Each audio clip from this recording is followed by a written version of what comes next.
So when I was 6 years old, I was raped by someone I know, my immediate family member who was 7 years older than me. Making this video, it definitely takes a lot of courage, and it's one of the bravest things that I've ever done. In sharing my story today, I want to let those who might be experiencing similar struggles know that they are not alone and that there's hope for healing and recovery. It actually took me many years to overcome my feelings of shame, guilt, and self-blame. And I think these feelings deeply affected my self-worth and my self-esteem, and they make me feel dirty somehow. The trauma haunted me in my daily life, especially when I saw the scar on my shoulder that reminded me of that terrible day.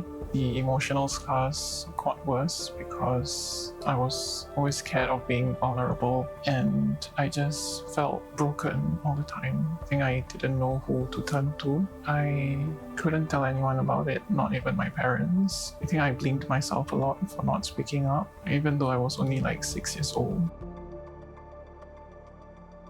I used humor to get by, cracking jokes and laughing to cover all the chaos I was feeling inside. Humor helped me deal with social situations, but it didn't really fix anything. And slowly I feel like I've shifted from relying on humor to finding more positive and nurturing ways to deal with everything. So the turning point came when I realized that I couldn't continue to carry the pain of my trauma on my own. I had spent over 2 decades just trying to forget the nightmare, but it continued to affect my life in ways I could no longer ignore. And my main trigger is definitely the scar. The constant feeling of not worthy, flashbacks triggered by the scar, and the overwhelming guilt and shame were just too much to bear. And one day I just reached a point where I knew I needed help to reclaim my life because I couldn't live feeling like this anymore. One of the hardest but most crucial decisions I ever made was to go to therapy. But I think it took me quite a while to tell my psychologist about my past. I remember I wrote her a letter because I couldn't say it out loud. It was definitely a big step for me because it gave me the freedom to let go of some of the weight that I was carrying and gave me a safe space to begin my healing journey. The support and understanding from my psychologist helped me realize that I was not alone and that it was possible to heal from such an intense trauma. I think with therapy, it helped me really understand that the rape was not my fault and my feelings of shame and guilt were just misplaced.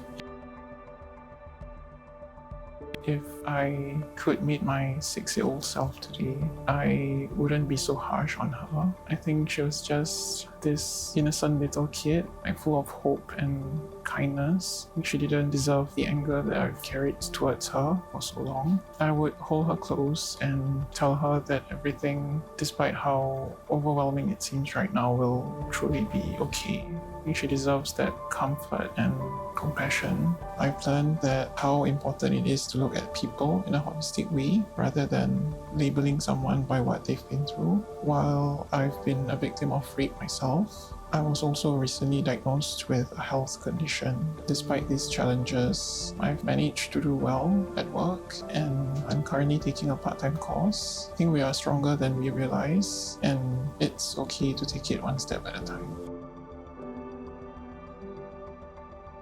It is never too late to begin the healing process. You are not alone in this. It is possible to heal, and it may be very powerful to make the first move towards seeking help. Seeking help from trusted people or professional help can make a lot of difference. Talking about it might be really daunting, but I think it's crucial to remember that healing is a process that takes time and to have patience with yourself. I know that sometimes asking for help can be hard, but someone once said to me that you can do hard things, and you can. I've learned that healing is not a linear process and that it's really okay to have setbacks. Above all, be kind to yourself.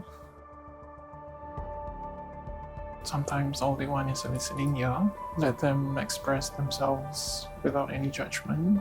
Validate their feelings and believe their story. Let them know that they are not alone and that you are there for them. I think therapy can give them the tools they need to heal. So encourage them to seek professional help and understanding that each person's path to recovery is different and unique. So respect their pace and choices. Hi, I'm Annabelle. I'm a clinical psychologist at Annabelle Psychology and Annabelle Kids. It's never too late to talk to somebody about it. It doesn't necessarily have to be a psychologist. It can be a trusted friend who has your back or a family member, but the worst has happened, and talking about it, while it feels worse than the actual experience, can't be worse than that. But you have also been living many months or years of keeping this information to yourself and trying to make sense of it yourself. Perhaps getting a little bit of help can help to change the way you think about the incident and the way that you think about yourself and the relationships around you. Additional piece of advice I would recommend is to consider the development of your values in this journey. In my experience with a lot of my clients who have experienced rape and trauma, courage is probably one that is often lacking, and this is actually a great opportunity to develop courage in speaking about it, courage in confronting it, and courage in making sense of it. It may not be courage, it may be other values that are important to you. So think about the values that you want to develop as a person, and this is an opportunity to use your pain to turn it into something that makes sense for you.